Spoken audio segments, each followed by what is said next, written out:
I never revealed to my son David that I earned $35,000 every month. He always believed I was just scraping by. When he asked me to join him for dinner with his wife's parents visiting from overseas, I made a choice. I would show up pretending to be exactly what they expected, a struggling, clueless mother barely making ends meet. I wanted to witness firsthand how they'd treat someone they considered beneath them. What unfolded that evening at the restaurant shattered my daughter-in-law and her family in ways they never saw coming. And believe me, they had it coming. Let me take you back to how this all began. My name is Rebecca. I'm 58 years old. My son David is 33, and to him, I've always been just another working woman, someone who left for the office before dawn, came home exhausted, heated up simple meals, nothing remarkable. He assumed I was perhaps an administrative assistant, maybe a clerk, something modest. I never corrected that assumption. Never told him about the $35,000 that hit my account every single month.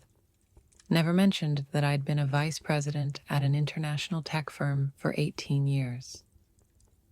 Never explained that I'd negotiated deals worth tens of millions, that I supervised entire departments, that my signature could greenlight projects affecting thousands of lives. Why would I tell him? Money was never something I felt the need to broadcast. I was raised in a time when dignity came from within, when keeping quiet held more weight than empty boasting. So I protected my truth. I stayed in the same unremarkable apartment for decades, carried the same leather purse until the straps frayed, bought my clothes from outlet stores, made dinner from whatever was on sale, saved relentlessly, invested quietly, built wealth in absolute silence, because real power doesn't announce itself. Real power watches. And I was watching very carefully when David called me that Tuesday afternoon. His voice had that particular nervous quality, like when he was 8 and broke my favorite vase. "Mom, I need to ask you something." "What is it?" "Michelle's parents are in town. They flew in from abroad. It's their first time here. They want to meet you. We're having dinner Saturday at this restaurant downtown. Can you come?" Something in his tone unsettled me. This wasn't a son inviting his mother to dinner. This was someone asking me not to embarrass him, to blend in, to pass inspection. "What have you told them about me?" I asked quietly. Silence. Then, "I told them you work in an office, that you live by yourself, that you're, simple, that you don't have much." There it was. Simple, as if my entire existence could be reduced to that single dismissive word, as if I was a problem requiring an apology. I took a slow, deep breath. "All right, David, I'll be there." I hung up and looked around my living room. Worn furniture, bare walls, a small television. Nothing that would impress anyone. And in that moment, I decided something. If my son thought I was poor, if his wife's family was coming prepared to judge, then I would give them exactly what they expected. I would play the part of a broke, naive woman hanging on by a thread. I needed to feel for myself how they treated someone with nothing. I needed to see their true faces, because I suspected something. I suspected Michelle and her family were the kind of people who measured human worth in dollar signs. And my instincts are never wrong. Saturday arrived. I dressed in the worst outfit I owned. A faded gray dress, shapeless and wrinkled, the kind you find at thrift stores. Old shoes with scuffed toes. No jewelry, not even earrings. I grabbed a cheap canvas bag, pulled my hair into a messy knot, and studied myself in the mirror. I looked defeated, forgettable, invisible, perfect. I called a taxi and gave the driver the address, an upscale restaurant in the wealthiest district of the city. The kind of place where menus don't list prices and a single meal costs more than most people's weekly salary. As we drove, I felt something strange building inside me, part anticipation, part sadness. Anticipation because I knew something significant was about to happen. Sadness because part of me still hoped I was wrong, hoped they would be kind, hoped they would see past the shabby clothes. But the other part of me, the part that had survived 40 years in ruthless corporate environments, that part knew exactly what was waiting. The taxi pulled up to the restaurant. Warm lighting spilled onto the street. A doorman in white gloves stood at the entrance. Well-dressed people streamed inside. I paid the driver, stepped out, breathed deeply, and crossed the threshold. There they were. David stood near a long table by the windows, wearing a dark suit and polished shoes. He looked tense. Beside him was Michelle, my daughter-in-law, in a perfectly tailored cream dress with gold accessories, her hair sleek and straight, cascading over her shoulders. She looked flawless as always, but she wasn't looking at me. She was staring toward the entrance with an expression that seemed almost ashamed. Then I saw them, Michelle's parents, already seated at the table like royalty awaiting subjects. The mother, Patricia, wore a fitted emerald dress covered in sequins, jewelry dripping from her neck, wrists, and fingers. Her dark hair was swept into an elegant updo. She had that cold, calculated beauty that intimidates on purpose. Beside her sat Gregory, her husband, in an impeccable gray suit with a massive watch glinting on his wrist. Both looked like they'd stepped out of a luxury lifestyle magazine. I walked toward them slowly, taking small, uncertain steps. David saw me first. His eyes widened. He looked me up and down. I saw him swallow hard. "Mom, you came." His voice sounded uncomfortable. "Of course, sweetheart. Here I am." I smiled timidly, the smile of a woman unaccustomed to places like this. Michelle greeted me with a quick kiss on the cheek, cold, mechanical. "Mother Rebecca, nice to see you." Her eyes told a different story. She introduced me to her parents in an odd, almost apologetic tone. "Mom, Dad, this is David's mother." Patricia looked up. Her eyes swept over me, and in that single instant, I saw everything. The judgment, the disdain, the disappointment. Her gaze took in my wrinkled dress, my scuffed shoes, my cheap bag. She said nothing at first, just extended a hand, cold, quick, limp, pleasure. Gregory did the same, a weak handshake, a fake smile. Charmed. I sat in the chair at the far end of the table, the one furthest from them, as if I were a second-class guest. No one helped me with my chair. No one asked if I was comfortable. The waiter arrived with elegant, heavy menus written in French. I opened mine and pretended not to understand anything. Patricia watched me. "Do you need help with the menu?" Her smile didn't reach her eyes. "Yes, please. I don't know what any of these words mean." My voice came out small, timid. She sighed. "We'll order something simple for you. Something that doesn't cost too much. We don't want to overdo it." The phrase hung in the air like poison. Gregory nodded. David looked away. Michelle fidgeted with her napkin. No one said anything, and I just watched.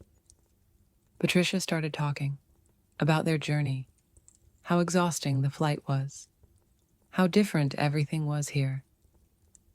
Then subtly she began talking about money. She mentioned their hotel, $1,000 per night, the luxury car they'd rented, the boutiques they'd visited. We bought a few things, nothing major, just a few $1,000s worth. She spoke while looking at me, expecting a reaction, expecting me to be impressed. I just nodded. How lovely, she continued. You know, Rebecca, we've always been very strategic with money. We worked hard. We invested wisely. Now we have properties in 3 countries. Gregory has several businesses, and I oversee our investment portfolio. She smiled with superiority. And you, what exactly do you do? Her tone was sweet, but venomous. I work in an office, I replied, lowering my gaze. I do a little of everything. Filing, paperwork, simple tasks. Patricia exchanged a glance with Gregory. Ah, I see. Administrative work. That's fine. It's honest. All jobs have dignity, right? Of course, I replied. The food arrived, enormous plates with tiny portions, each arranged like artwork. Patricia cut her steak with precision. This costs $85, but it's worth it. Quality deserves investment. One can't just eat anything, right? I nodded. You're absolutely right. David tried to change the subject, talking about work projects. Patricia interrupted him. David, does your mother live alone? David nodded. Yes, she has a small apartment. Patricia looked at me with fake pity. It must be difficult, isn't it? Living alone at your age, without much support? Does your salary cover everything? I felt the trap closing. I manage, I replied quietly. I save where I can. I don't need much. Patricia sighed dramatically. Oh, Rebecca, you're so brave. I truly admire women who struggle alone, although, of course, one always wishes to give their children more, to provide them with a better life, but everyone gives what they can. There it was, the subtle but deadly blow. She was telling me I hadn't been enough for my son, that I hadn't given him what he deserved, that I was a poor, inadequate mother. Michelle stared at her plate. David clenched his fists under the table, and I just smiled. Yes, everyone gives what they can. Patricia continued. We always made sure Michelle had the best. She attended the finest schools, traveled the world, learned 4 languages. She has an excellent job now, earns very well. And when she married David, we helped them significantly. We gave them money for the down payment on their house. We paid for their honeymoon, because that's who we are. We believe in supporting our children. She looked at me intently. And were you able to help David with anything when they got married? The question floated like a blade. Not much, I replied. I gave them what I could, a small gift. Patricia smiled. How sweet. Every gesture counts, right? The amount doesn't matter. It's the thought that counts. And right then, I felt the rage begin to stir inside me. The rage wasn't explosive. It was cold, controlled, like ice concealing a river beneath. I breathed slowly, kept the timid smile. Let Patricia continue talking, because that's what people like her do. They talk. They inflate themselves. They show off. And the more they talk, the more they reveal themselves, the more they expose the emptiness inside. Patricia took a sip of expensive red wine, swirling it in her glass like a connoisseur. This wine is from an exclusive French vineyard. It costs $250 per bottle. But when you understand quality, You don't compromise. Do you drink wine, Rebecca? Only on special occasions, I replied, and usually the cheapest option. I don't understand much about these things. Patricia smiled condescendingly. Oh, don't worry. Not everyone has a refined palate. That comes with experience, with travel, with education. Gregory and I have visited vineyards in Europe, South America, California. We're quite knowledgeable. Gregory nodded. It's a hobby, something we enjoy. Michelle is learning too. She has good taste. She inherited it from us. He looked at Michelle with pride. Michelle offered a weak smile. Thanks, Dad. Patricia turned to me. And you, Rebecca? Do you have hobbies? Anything you enjoy in your free time? I shrugged. I watch television, cook, walk in the park, simple things. Patricia and Gregory exchanged another look, a look loaded with silent judgment. How lovely, Patricia said. Simple things have their charm too. Although, of course, one always aspires to more, doesn't one? To experience the world, to grow culturally. But, well, not everyone has those opportunities. I nodded. You're right. Not everyone has those opportunities. The waiter arrived with dessert, tiny portions that looked like edible art. Patricia ordered the most expensive one. $35 for this, she said after the first bite. It has edible gold leaf on top. See those little flakes? Only the finest restaurants offer this detail. I ate my simpler, cheaper dessert in silence. Patricia continued. You know, Rebecca, I think it's important we talk about something, now that we're all here together. Her expression changed, becoming serious, falsely maternal. David is our son-in-law, and we love him dearly. Michelle loves him. We respect that. But as parents, we always want the best for our daughter. David tensed. Mom, I don't think this is the right time. Patricia raised her hand. Let me finish, David. This is important. She looked at me. Rebecca, I understand you did your best with David. I know raising him alone wasn't easy. I respect you for that. But David is at a different stage now. He's married. He has responsibilities. And Michelle, and he deserves stability. Stability? I asked softly. Yes, Patricia replied. Financial stability, emotional stability. We've helped considerably. We'll continue to help, but we also believe it's important that David doesn't carry unnecessary burdens. Her meaning was crystal clear. She was calling me a burden. Me, his mother. Michelle was staring at her plate as if wishing she could disappear. David's jaw was clenched tight. Burdens? I repeated. Patricia sighed. I don't want to sound harsh, Rebecca, but at your age, living alone on a limited salary, it's natural for David to worry about you, to feel he must take care of you. That's fine. He's a good son. But we don't want that worry affecting his marriage. Do you understand? Perfectly, I replied. Patricia smiled. I'm glad you understand. That's why we wanted to speak with you. Gregory and I have thought about something. She paused dramatically. We could help you financially, give you a small monthly allowance, something to help you live more comfortably without David having to worry so much. Obviously, it would be modest. We can't work miracles, but it would be support. I remained silent, watching her, waiting. She continued.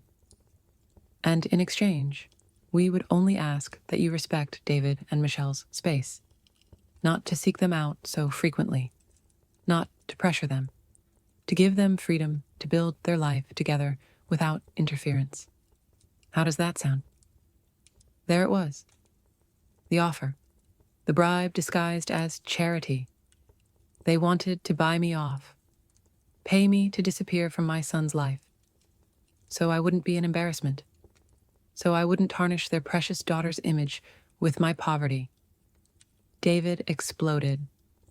Mom, that's enough. You don't have to. Patricia interrupted. David, calm down.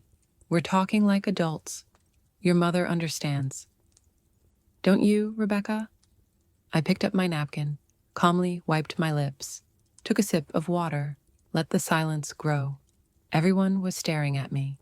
Patricia with expectation, Gregory with arrogance, Michelle with shame, David with desperation. And then I spoke. My voice came out different, no longer timid, no longer small. It was firm, clear, cold. That's an interesting offer, Patricia. Truly generous of you. Patricia smiled victoriously. I'm glad you see it that way. I nodded. But I have a few questions, just to understand clearly. Patricia blinked. Of course. Ask whatever you like. I leaned forward slightly. How much exactly would you consider a modest monthly allowance? Patricia hesitated. Well, we were thinking about $600. Maybe $800, depending on... I nodded. I see. $800 a month for me to disappear from my son's life. Patricia frowned. I wouldn't phrase it like that, but that is exactly how you phrased it, I responded. She adjusted in her chair. Rebecca, I don't want you to misunderstand. We're just trying to help. Of course, I said. Help. How much did you help with the house down payment? Patricia nodded proudly. $35,000. 35,000. How generous. And the honeymoon? 12,000. A 3-week trip through Europe. Incredible, I replied. So you've invested about $47,000 in David and Michelle. Patricia smiled. When you love your children, you don't hold back. I nodded slowly. You're right. When you love your children, you don't hold back. But tell me something, Patricia. All that investment, all that money, what did it buy you? Patricia blinked, confused. What do you mean? Did it buy you respect? I continued. Did it buy you genuine love? Or did it just buy obedience? The atmosphere shifted. Patricia stopped smiling. Excuse me? My tone became sharper. You've spent the entire evening talking about money, about how much things cost, how much you spent, how much you have. But you haven't asked even once how I am, if I'm happy, if something pains me, if I need companionship. You've only calculated my worth. And apparently, I'm worth $800 a month. Patricia paled. I didn't... Yes, I interrupted. Yes, you did. Since I arrived, you've been measuring my value with your wallet. And you know what I discovered, Patricia? The people who only talk about money are the ones who least understand true value. Gregory intervened. I think you're misinterpreting my wife's intentions. I looked at him directly. And what are her intentions? To treat me with pity? To humiliate me throughout dinner? To offer me charity, so I'll vanish? Gregory opened his mouth but said nothing. David was pale. Mom, please. I looked at him. No, David, please don't. I'm done being quiet. I placed the napkin on the table, leaned back in my chair. There was no more timidity in my posture, no more shrinking. I looked Patricia directly in the eyes. She held my gaze for a second, then quickly looked away, uncomfortable. Something had changed. Everyone felt it. Patricia, you said something very interesting a moment ago. You said you admire women who struggle alone, who are brave. Patricia nodded slowly. Yes, I did. Then let me ask you something. Have you ever struggled alone? Have you ever worked without your husband backing you? Have you ever built something with your own two hands, without your family's money? Patricia stammered. I have my own achievements. Like what? I asked with genuine curiosity. Tell me. Patricia adjusted her hair. I manage our investments. I oversee properties. I make important decisions in our businesses. I nodded.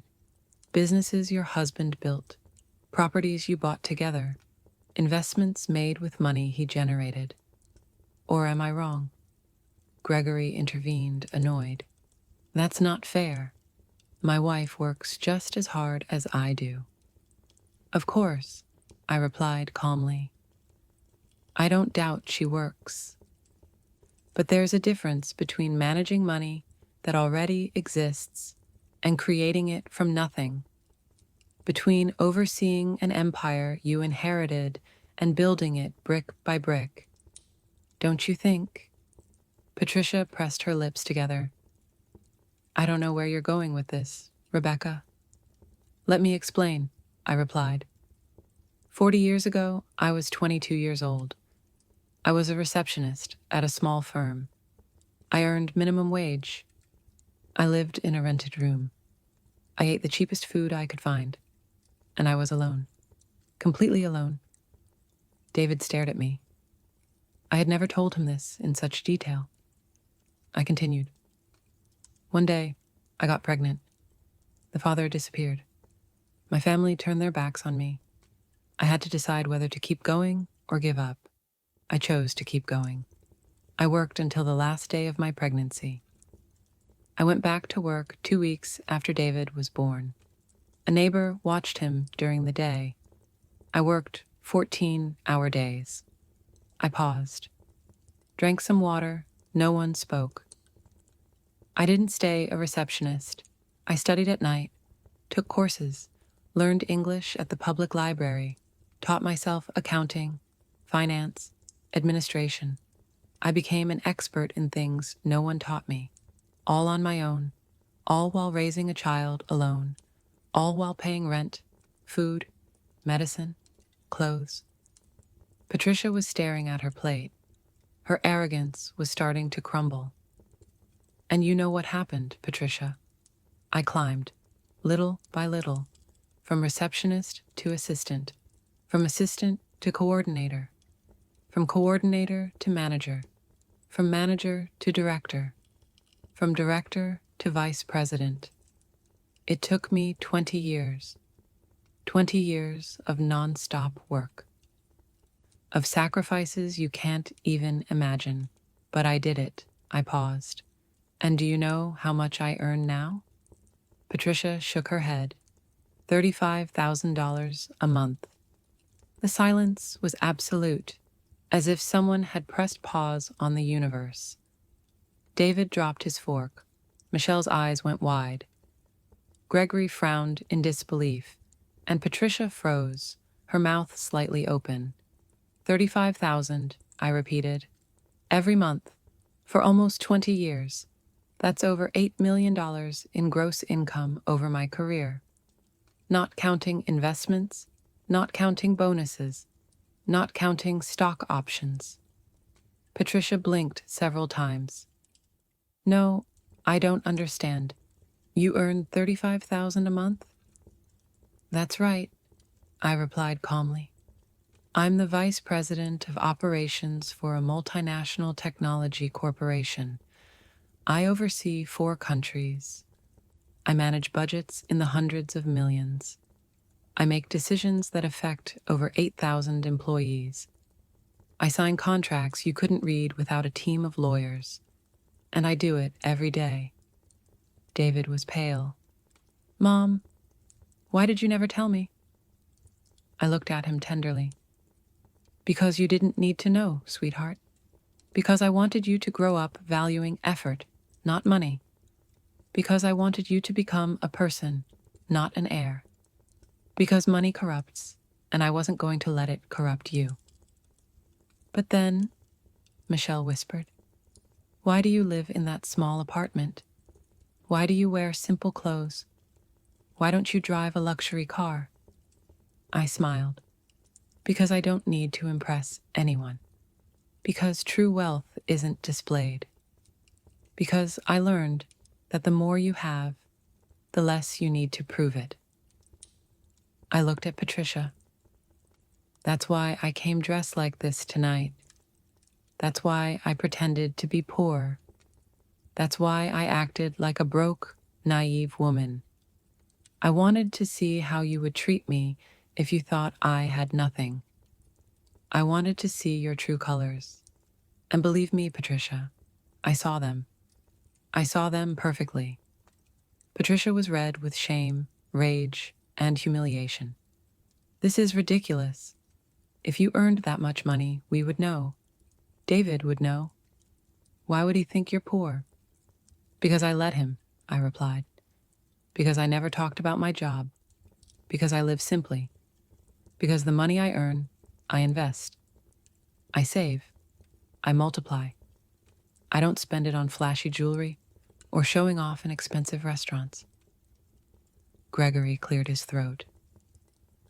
Even so, this doesn't change the fact that you were deceptive, that you misrepresented yourself, that you misinterpreted our intentions. Really? I looked at him directly. I misinterpreted when you said I was a burden to David.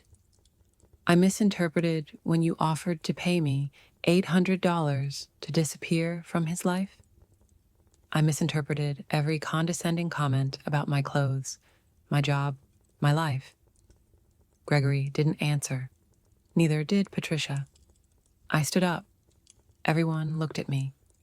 Let me tell you something that clearly no one has ever told you. Money does not buy class. It does not buy real education. It does not buy empathy. You have money, perhaps a lot, but you don't have an ounce of what truly matters. Patricia stood up, furious. And you do? You, who lied?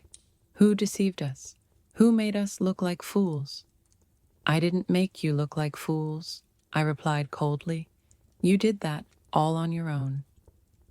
I just gave you the opportunity to show who you are, and you did it magnificently. Michelle had tears in her eyes. Mother Rebecca, I didn't know. I know, I interrupted her. You didn't know, but your parents knew exactly what they were doing. They knew they were humiliating me, and they enjoyed it, until they discovered that the poor woman they scorned has more money than they do, and now they don't know what to do with that information. Patricia trembled. You have no right.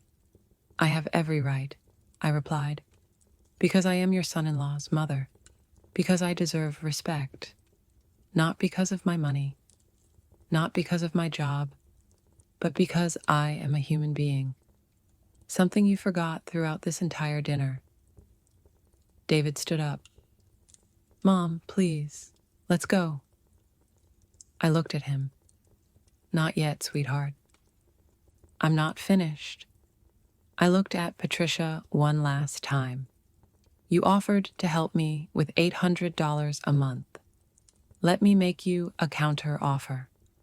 I will give you $1 million right now if you can prove to me that you ever treated someone kindly who didn't have money. Patricia opened her mouth, closed it, said nothing. Exactly, I replied.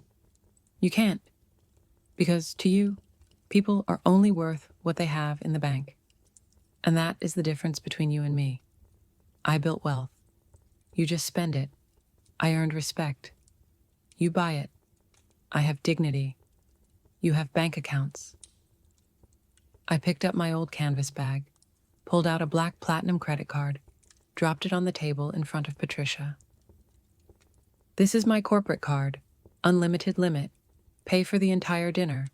Leave a generous tip. Consider it a gift from a broke, naive mother. Patricia looked at the card as if it were a poisonous snake. Black, shiny, with my name engraved in silver letters. Rebecca Thornton, VP of Operations. Her hand trembled slightly when she picked it up. She turned it over, examined it, then looked at me. Her eyes no longer held that superior gleam. Now there was something different. Fear. "I don't need your money," she said, her voice broken. "I know," I replied, "but I didn't need your pity either. And yet you offered it throughout the entire dinner. So take it as a gesture of courtesy, or good manners. Something you clearly didn't learn despite all your travels through Europe." Gregory hit the table gently. "Enough. This is out of control. You're disrespecting us." "Respect?" I repeated. "How interesting that you use that word now. Where was your respect when your wife asked if my salary was enough to live on? Where was it when she suggested I was a burden to my son? Where was it when she offered to buy me off so I'd disappear?" Gregory clenched his jaw. Patricia just sat there, defeated. "Veronica wanted to help," Gregory said weakly. "Patricia wanted to control," I corrected him. "She wanted to ensure the poor mother wouldn't ruin her daughter's perfect image. She wanted to eliminate the weak link. The problem is, she chose the wrong link." I looked at Michelle. Her head was bowed, her hands trembling in her lap. "Michelle," I said softly. She looked up. Tears streamed down her cheeks. "I'm sorry," she whispered. "I'm so sorry. I didn't know that my parents—" "Don't finish that sentence," I interrupted her. "Because you did know. Maybe you didn't know about my money, but you knew how your parents are. You know how they treat people they consider inferior, and you did nothing to stop them." Michelle sobbed. I wanted to say something, but they're my parents. "I know," I replied, "and David is my son, and yet I let him make his own decisions. I let him choose his life, his wife, his path, because that is how you love, with freedom, not with control, not with money, not with manipulation." David came closer to me. "Mom, forgive me. Please forgive me for never asking, for assuming, for thinking you were—" His voice cracked. I hugged him. "You don't have to apologize, sweetheart. I did what I did for a reason. I wanted you to be independent, to value the right things, not to depend on me financially, to build your own life. But you made me feel like I had to protect you, that I had to worry about you, that you were fragile." "I know," I replied, "and it wasn't wrong that you thought that, because that's how you learn to care, to worry about others, to be empathetic. Those are lessons money can't buy." David hugged me tightly. "I'm sorry. I'm so sorry." Patricia was still standing, rigid, watching the scene with a mixture of confusion and contained rage. "This doesn't change anything," she finally said. "You lied. You deceived us. You came here with hidden intentions. You acted in bad faith." "That's true," I nodded. "I acted. I pretended to be something I'm not.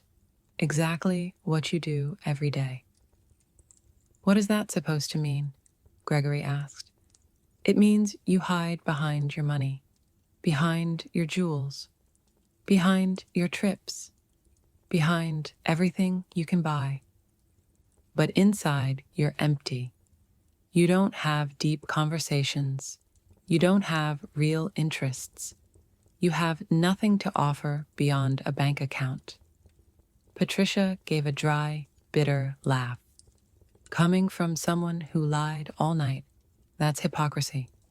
"Perhaps," I replied, "but my lie exposed the truth, your truth, and now you can't hide.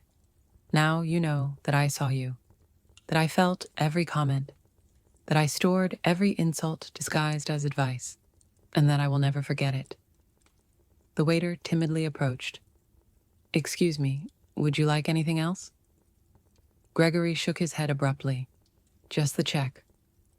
The waiter nodded and disappeared. Patricia sat back down, defeated. Her posture was no longer elegant. It was the posture of someone who had just lost something important. Not money, power. Rebecca, she said, in a softer, less aggressive voice. I don't want this to ruin the relationship between our families. David and Michelle love each other. They have a life together. We can't let this, I interrupted her. Let this what? Let this ruin your plans? Let this expose what you really think? It's too late for that, Patricia. The damage is done. But we can fix it, she insisted. We can start over. No, I cut her off firmly. We can't, because now I know who you are, and you know who I am. And that truth cannot be erased with empty apologies or fake smiles. You treated me like trash, and you did it with pleasure, because you thought you could. Gregory cleared his throat. You were the one who came here lying. You provoked this situation. You're right, I nodded. I provoked this because I needed to know. I needed to confirm what I already suspected. That you are not good people, that your money doesn't make you better, that you are exactly the kind of people who despise others for not having the same things. Patricia wiped away a tear. We are not bad people. Maybe not, I replied, but you are definitely not good. And there's a huge difference between those two things. The waiter returned with the check and left it in the center of the table. No one touched it. Patricia looked at my black card still in her hands, then looked at me. I'm not going to use your card. We will pay our own bill, as we always do. Perfect, I replied.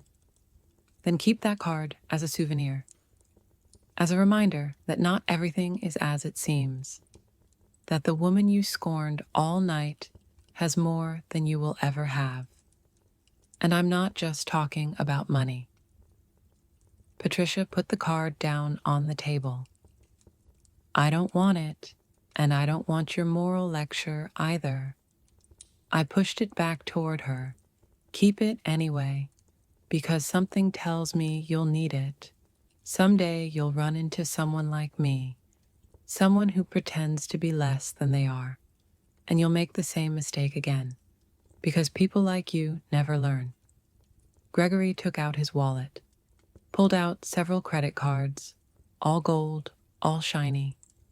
He chose one and put it on the check. The waiter took it and left. No one spoke during those waiting minutes. The silence was thick, uncomfortable, heavy. Michelle cried quietly. David held my hand. Patricia stared at the wall. Gregory checked his phone to avoid eye contact. The waiter returned. Sir, your card was declined. Gregory looked up abruptly. What? That's impossible. That card has an extremely high limit. It must be a system error. The waiter shrugged. I can try again, if you like. Gregory handed him another card. The waiter left. Patricia nervously looked at her husband. What happened? I don't know, Gregory replied, irritated. It must be a bank error. They sometimes freeze accounts for security when you travel. It happens. I nodded with fake understanding. Of course, these things happen. How inconvenient. The waiter returned again. I'm sorry, sir. This one was also declined. Gregory stood up. This is ridiculous. I'm calling the bank right now. He stormed out of the restaurant. Patricia remained seated, ashamed, humiliated. This has never happened to us, she murmured. Never. What terrible timing, I commented without emotion. David looked at the check. Mom, I can... No, I interrupted him. You are not paying for anything. I took out my wallet, A simple, old leather wallet. I pulled out another card. This one was not black. It was transparent, made of heavy metal, a card that less than 1% of people in the world possess. I put it on the table in front of Patricia. She looked at it. Her eyes widened. She recognized what it was. That's a Centurion card. That's right, I replied. American Express exclusive invitation.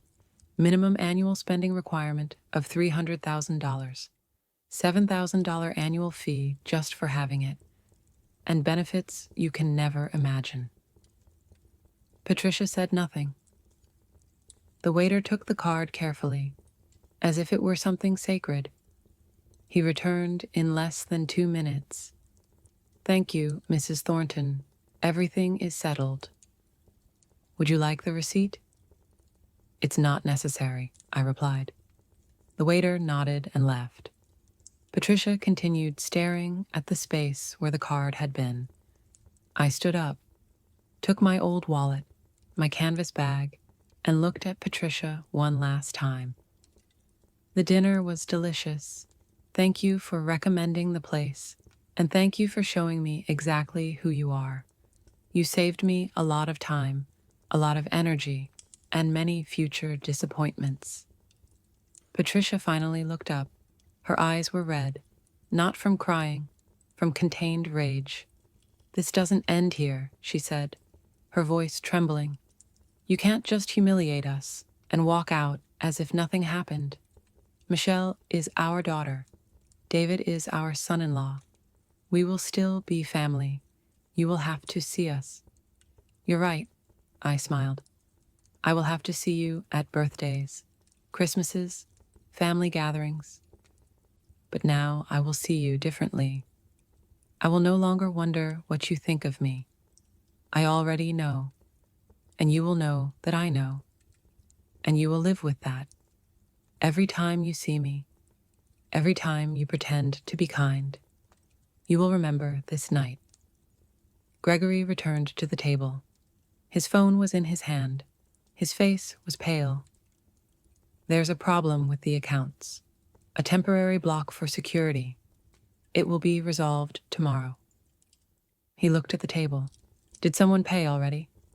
Yes, Patricia replied, without looking at him. She paid. She paid? Gregory looked at me.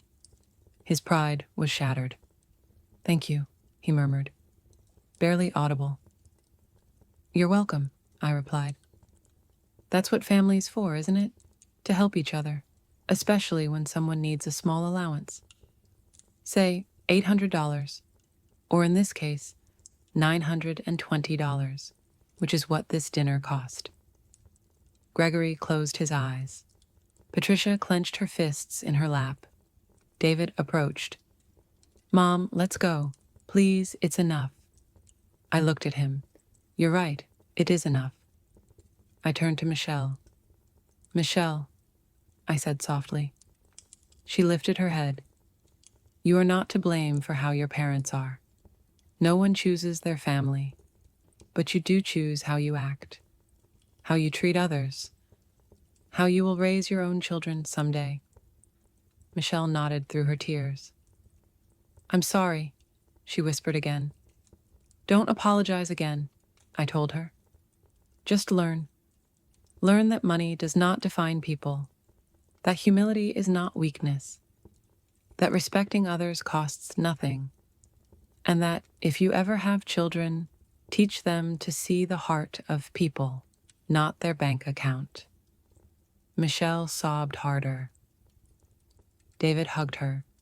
Patricia looked away. Gregory checked his phone again, avoiding all eye contact. I headed for the exit, took a few steps, then stopped and turned around one last time. Patricia, one more thing. She looked at me. You remember when you said Michelle speaks 4 languages? Patricia frowned. What does that have to do with anything? Just curious, I replied. In which of those 4 languages did you learn to be kind? Because clearly it wasn't in any of them. Patricia opened her mouth. No words came out. Exactly, I said. You can speak 100 different languages and still not say anything worth listening to. I walked out of the restaurant. David walked beside me. The fresh night air hit my face. I breathed deeply. I felt as if a huge weight had been lifted. Not a physical weight, an emotional one. The weight of pretending, of tolerating, of keeping silent. David took my arm. Mom, are you okay? Perfectly fine, I replied. Better than ever. And you, David? How are you? David sighed. I don't know. I'm processing everything. I can't believe you never told me about your job, about your money, about everything you accomplished. I stopped and looked him in the eyes. Does it bother you? He quickly shook his head. No, of course not. I'm proud, incredibly proud. But I also feel foolish, blind. You are not foolish, I told him. You simply saw what I wanted you to see, and I did it on purpose, because I needed you to grow up without depending on me, without feeling you had a safety net waiting. I needed you to fight, to work, to value everything you achieved on your own. David nodded. I understand. But now I also understand why you never complained, why you never asked for help, why you always seemed so calm, because you needed nothing. I smiled. I needed many things, sweetheart, only none of them could be bought with money. I needed to see you grow up, see you become a good man, see you make the right decisions, and I achieved that. Even marrying Michelle? He asked in a weak voice. Even marrying Michelle, I replied. She is not her parents. She can learn, she can change, but that depends on her and on you, on how you build your relationship, on what values you choose to follow. David remained silent, processing, thinking.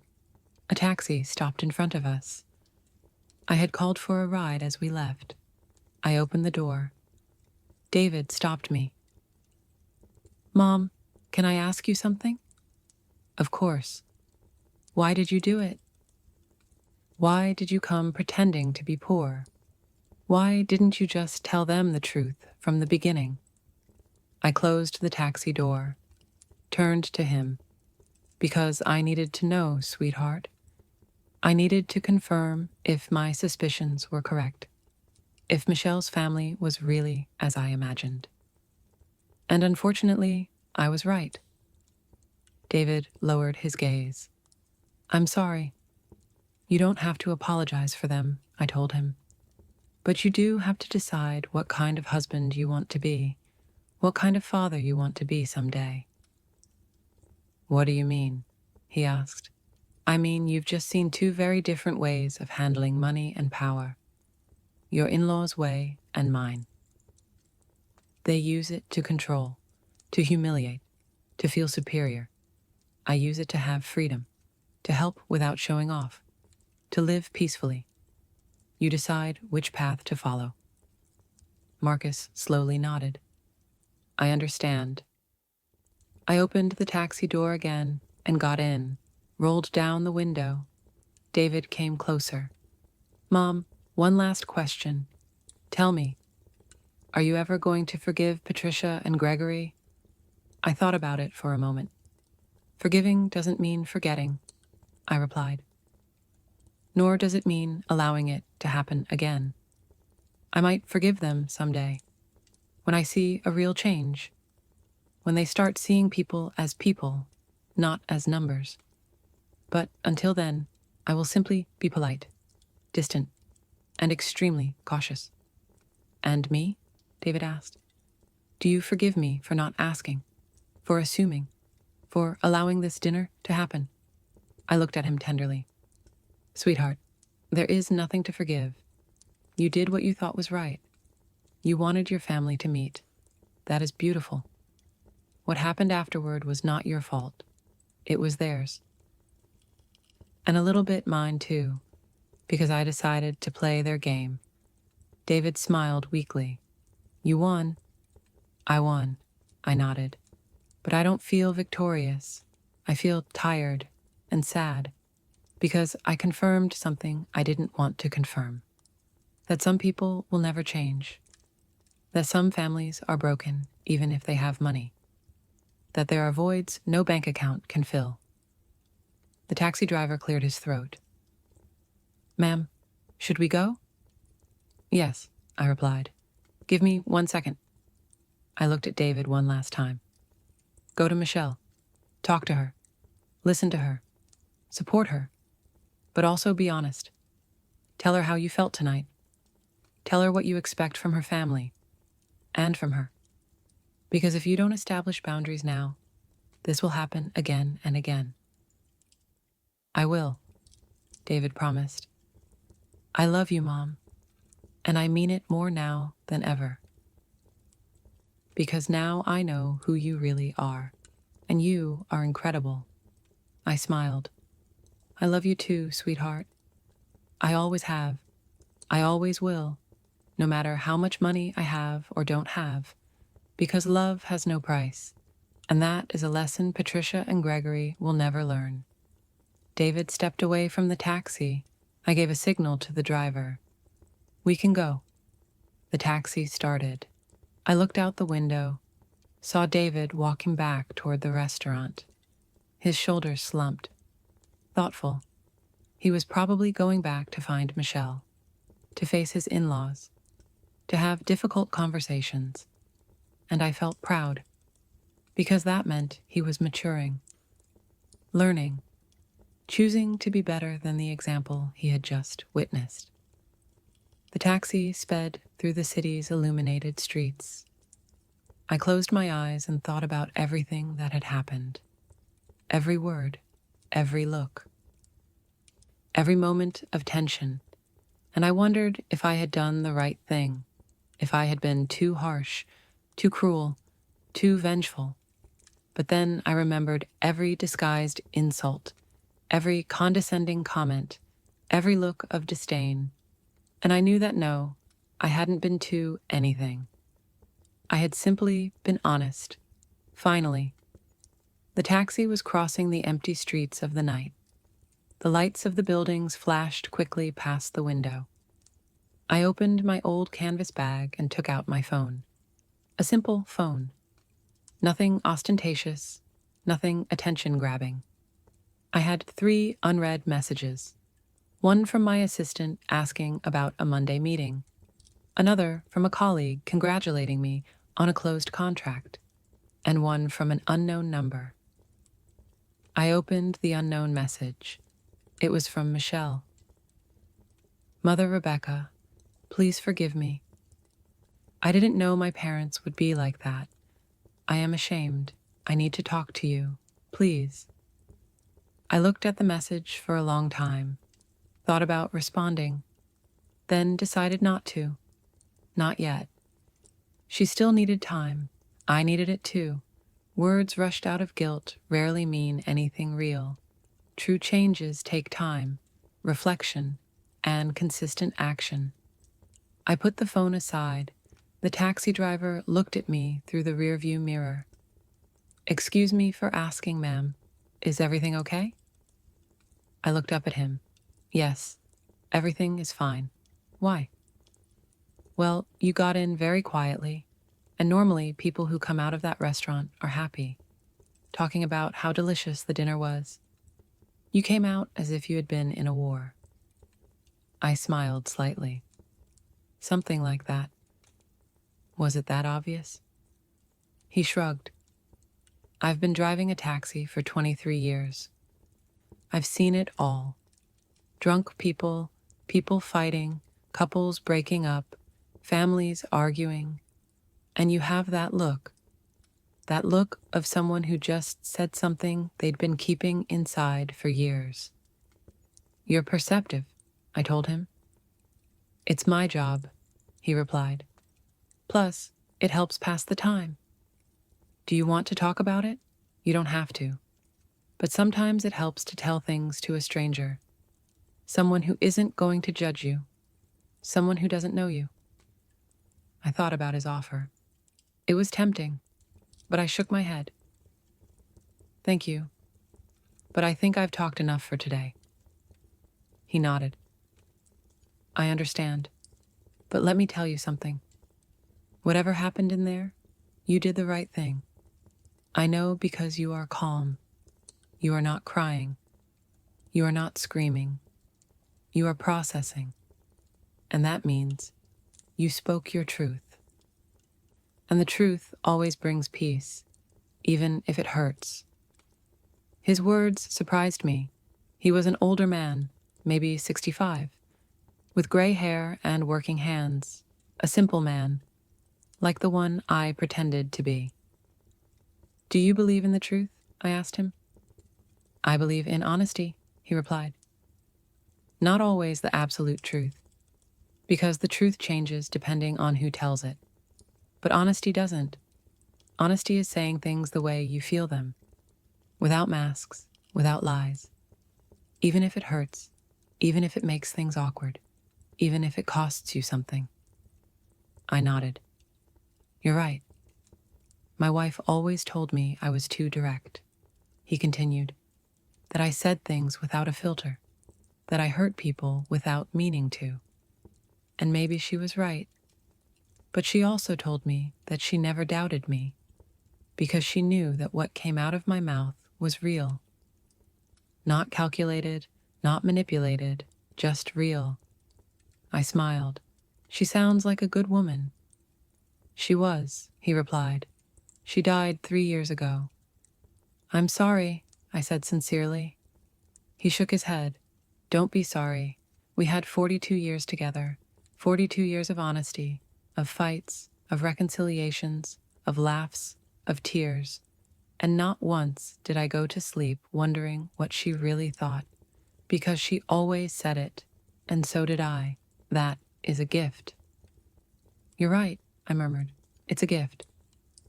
The taxi stopped at a red light. Can I ask you something personal? The taxi driver asked. Go ahead. Are you rich? The question took me by surprise, not because of the question itself, but because of the direct way he asked it. Why do you ask that? Because I picked you up from $1,000 per person restaurant. But you dress like someone who shops at discount stores. You have an old bag, worn shoes, but you talk like an executive. You move like someone with power, and you paid for my cab with crisp new bills that you pulled out of a wallet that looks 20 years old. Observant, I commented. Part of the job, he repeated.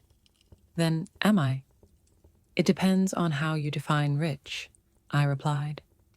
If you're talking about money, yes, I have enough, more than enough.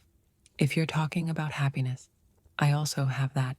Peace, health, a son I love, work I'm passionate about. That makes me rich in many ways. He nodded, satisfied. I knew there was something. Truly rich people don't need to prove it. The light changed to green. The taxi moved forward. And what happened in that restaurant? He asked. If it's not too indiscreet. I pretended to be poor, I replied, to see how they would treat me. He let out a loud laugh. Seriously? That is brilliant. And how did they treat you? Like trash, I said without emotion. They humiliated me. They offered me charity. They treated me as if I were invisible, less than human. He stopped laughing. I'm sorry. That must have hurt. A little, I admitted, but it also confirmed something for me, that I was right about those people, that they weren't worth my time, that they didn't deserve my respect. And now they know it. Now they know who I am, and they will have to live with that shame. The taxi driver whistled softly. That must have been epic. It was, I smiled. It definitely was. We arrived at my building, an older, middle-class building. Nothing luxurious, nothing impressive, but comfortable, safe, home. The taxi driver parked and looked at the building. You live here. I live here, I confirmed. He shook his head, astonished.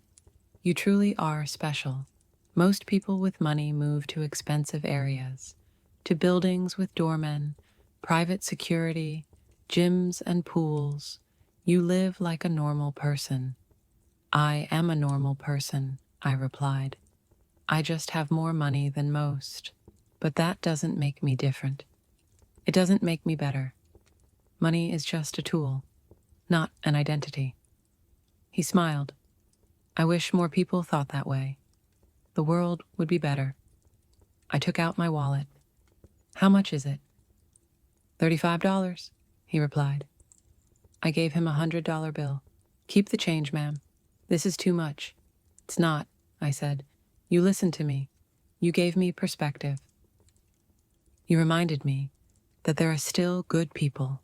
That is worth more than $65. He took the bill carefully. Thank you. Truly. Thank you. Thank you, I replied. And take care of that honesty. It's rare. It's valuable. Don't lose it. I won't, he promised. I got out of the taxi, closed the door. He rolled down the window. Ma'am, one last thing. Tell me. Whatever happened tonight, don't regret it. Don't feel sorry. Because people like you, people who speak the truth, even if it hurts, are the ones who change the world. Little by little. One conversation at a time. I smiled. Thank you. I will remember that. The taxi drove away. I stood in front of my building, looking up at my 5th floor window. The light was off, dark, silent, waiting for me. I entered the building and walked up the stairs. I never used the elevator. I preferred to walk, to stay active. I reached my door, took out my keys, the same keys I'd had for 17 years, opened the door. The apartment was cold, empty. I turned on the light. Everything was in its place. The simple living room, the small kitchen, the dining room with mismatched chairs, the walls without expensive artwork, and I felt at peace, because this place was mine, truly mine, not bought to impress, not decorated to show off, simply a space where I could be myself, without masks, without pretensions. I took off my old shoes, took off the wrinkled gray dress, put on comfortable clothes, old, soft, familiar pajamas. I made myself some tea, sat on the sofa, turned on the television. News. Nothing interesting. I turned it off. I sat in silence, thinking, processing, feeling. And for the first time in many years, I felt completely free. Free from pretending. Free from being silent. Free from tolerating. Free from being less than I was. Because that night, I didn't just expose Patricia and Gregory. I also liberated myself from expectations, from judgment, from the need to hide who I was. And that was invaluable, more than any amount in my bank account. My phone vibrated. Another message, this time from David. Mom, did you get home safely? I smiled. Quickly replied, Yes, sweetheart. I arrived perfectly fine. I'm home resting. His reply was immediate. I love you. Thank you for everything, for being who you are, for teaching me, for never giving up. I closed my eyes, felt a tear roll down my cheek. Not from sadness, from relief, from love, from gratitude, I replied. I love you too. Always. I put the phone aside, drank my tea, looked around my simple apartment, my sanctuary, my truth, and I smiled. Because at the end of the day, it didn't matter how much money I had. It didn't matter how high I had climbed in my career. The only thing that mattered was this moment, this peace, this honesty with myself. I woke up early on Sunday, as always.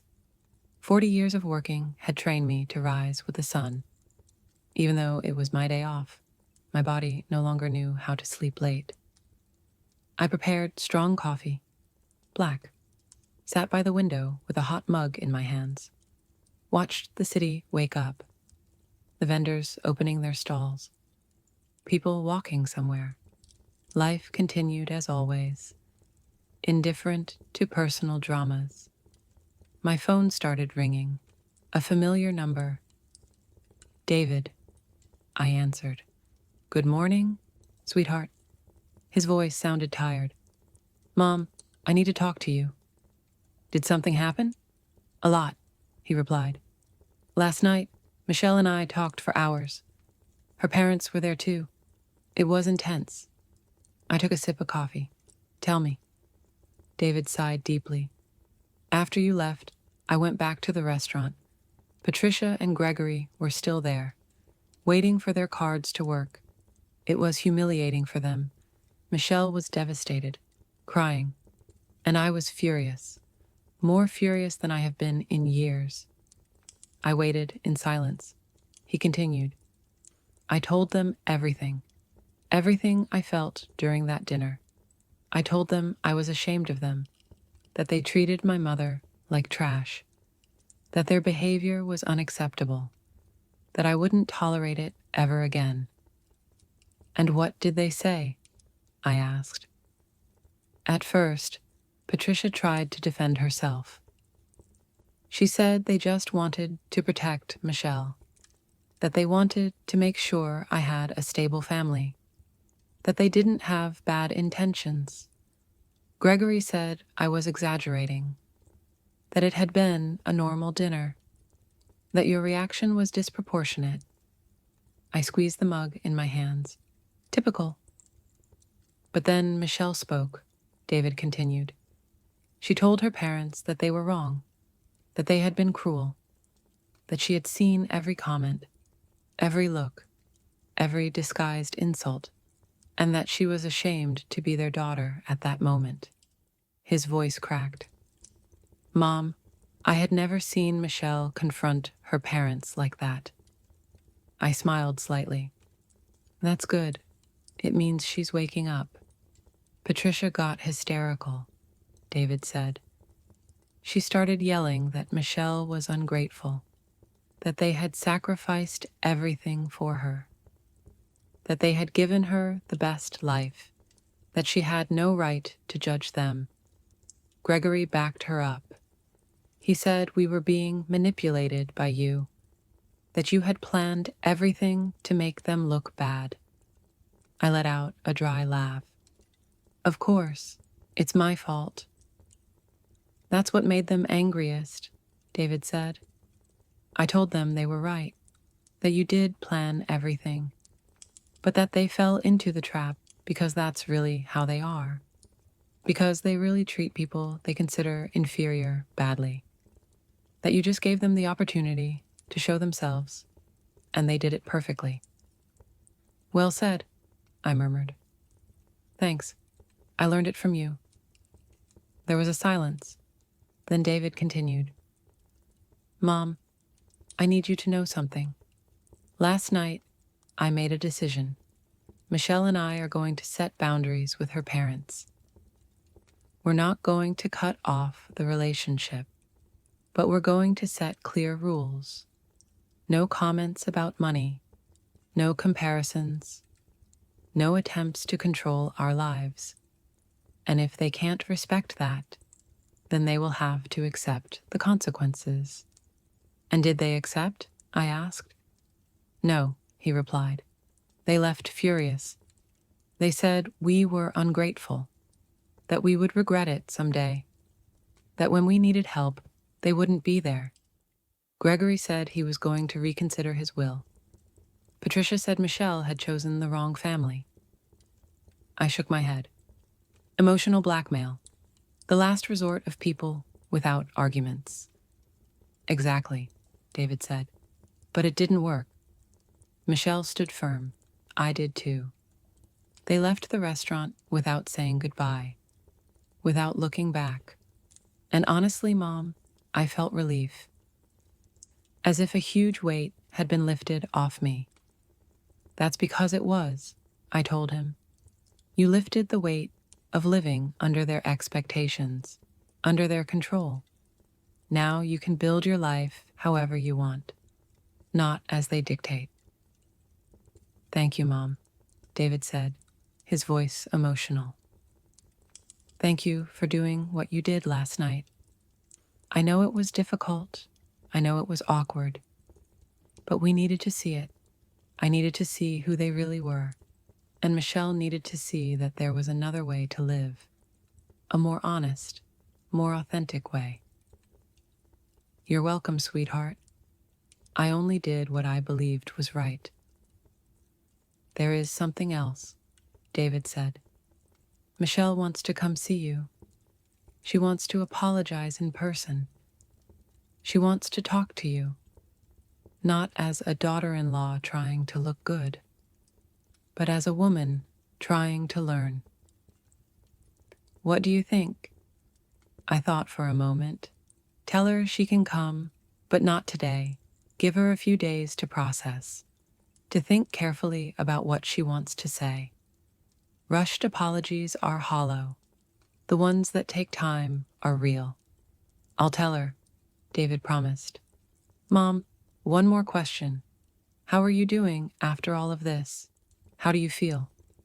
I looked out the window. The sun was fully up now. The day had officially begun. I'm well, I replied. Better than well. I'm at peace, because I finally said everything I needed to say, and I don't regret anything. I'm glad to hear that, David said. I love you. I love you too. Rest. I'll see you soon. I hung up the phone, finished my coffee, and stood up. I decided to do something I hadn't done in a long time. Go for a walk, aimlessly, without rushing, just walking and thinking. I dressed in comfortable clothes, old jeans, a simple top, worn sneakers, grabbed my keys, and went out. The streets were full of life. Families strolling, children running, couples holding hands, vendors offering food. The smell of fresh bread filled the air. I walked through the nearby park and sat on a bench, watching people pass by. And I realized something. Most of these people probably didn't have much money. They lived with just enough, worked hard, struggled every day, but they smiled, hugged each other, enjoyed the moment. And then I thought about Patricia and Gregory, with all their money, their properties, their trips, their jewels. Were they really happy? Or were they just busy trying to prove something, trying to fill a void with material things, trying to buy value, respect, and love? Things that could never be bought. An older woman sat down next to me. Good morning, she said with a smile. Good morning, I replied. Beautiful day, isn't it? She commented. Very beautiful, I nodded. She took bread from her bag and started feeding the pigeons. I come here every Sunday, she said. It's my moment of peace before the week gets crazy again. I understand that, I said.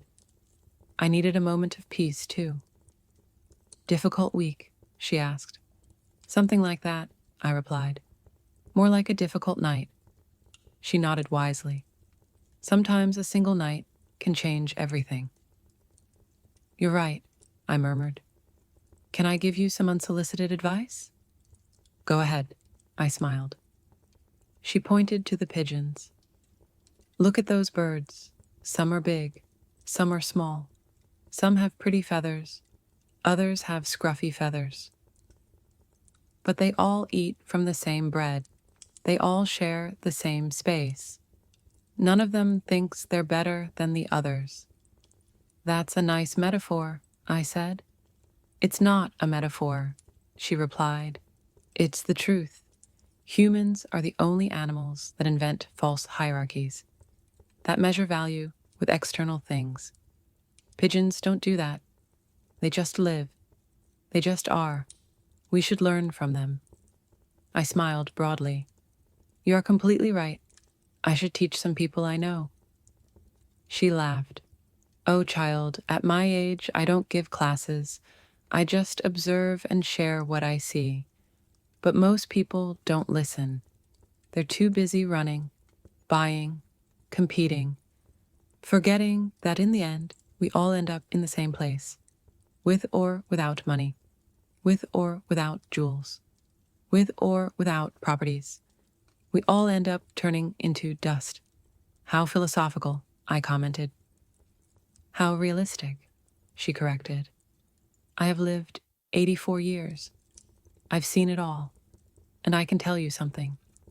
The most miserable people I met were the ones who had the most, because it was never enough. They always wanted more. They always competed. They always compared. And they died without having truly lived, without having truly loved, without having truly been. Her words resonated deep within me, as if she had touched upon something I already knew but hadn't articulated. Thank you, I told her, for sharing that. She patted my hand. You're welcome, child.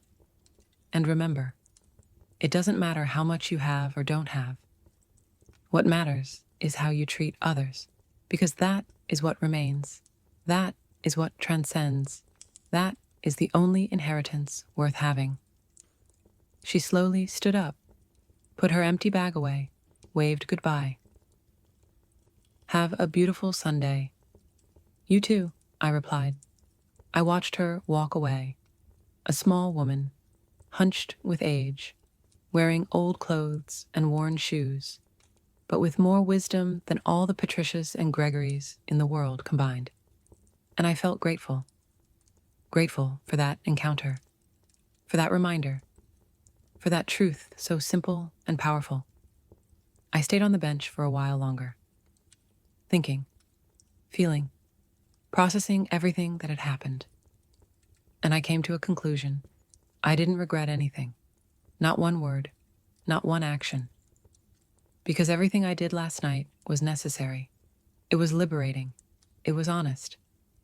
And honesty, even when it hurts, is always the right path. 3 days passed before Michelle knocked on my door. 3 days of silence, processing, reflection. When I heard the bell ring that Wednesday afternoon, I knew who it was. I opened the door. There she was, without makeup, her hair pulled back in a simple ponytail, dressed in jeans and a plain top. No jewelry, no heels. She looked vulnerable, real, different from the woman I had seen in the restaurant. Mother Rebecca, she said in a low voice. May I come in? I stepped aside. Go ahead. She entered slowly, looking around, observing my apartment with new eyes. The simple living room, the old furniture, the walls without expensive decor. She sat on the sofa when I pointed to it. I sat across from her, waiting, without pressuring, letting her find her words. I don't know where to start, she finally said. Start where you feel ready, I replied. She took a deep breath. I came to apologize, but not just with words. I came to explain why my parents are the way they are, and why I stayed silent for so long. I listened in silence. Michelle continued, her voice trembling. My parents grew up poor, in a small village overseas, without electricity, without running water, working in the fields since they were children. They saw their own parents die young. Due to lack of medicine, lack of money, they went hungry, they suffered, and they promised themselves they would never be poor again, that they would do whatever it took to get out of there. I nodded. I understand. That explains a lot. They worked like animals, Michelle continued. They saved every penny. They immigrated looking for opportunities. Gregory built his business from scratch, literally from scratch. And when they started earning money, they never forgot what it was like not to have it. That's why they talk about it so much. That's why they measure everything by that standard. Because to them, money means survival. It means security. It means never going back to that dark place. It's understandable, I said. Trauma does strange things to people. Michelle nodded. But that doesn't excuse how they treated you. I know, and I want you to know that I saw everything. Every comment, every look, every insult. And I stayed silent because I've been doing that my whole life. Staying silent, accepting, letting them control everything, because they taught me that contradicting them was a betrayal, was ungrateful. And now? I asked. Now I understand I was wrong, she replied. That love is not control, that family is not blind obedience, that I can love them and still not agree with them. David helped me see it. You helped me see it. That night at the restaurant, when you revealed yourself, when you told them everything, it was as if a blindfold had been taken off my eyes. Michelle wiped her tears. I always knew something was wrong. I always felt that the way they measured people was incorrect. But I convinced myself that it was me, that I was too sensitive, that I didn't understand the world. But you showed me that no, there is another way to live. A way where money does not define your worth, where humility is strength, where authenticity is wealth. I took a sip of water. Michelle, I didn't come that night to change you. I came to protect myself, to know who I was dealing with. I know, she replied, and I thank you for that, because your brutal honesty saved me. It saved me from becoming my mother, from perpetuating that cycle, from teaching my future children that people are valued by what they have. I don't want that. I don't want to be that. And your parents? I asked. How are they after all this? Michelle sighed. Furious, hurt, humiliated.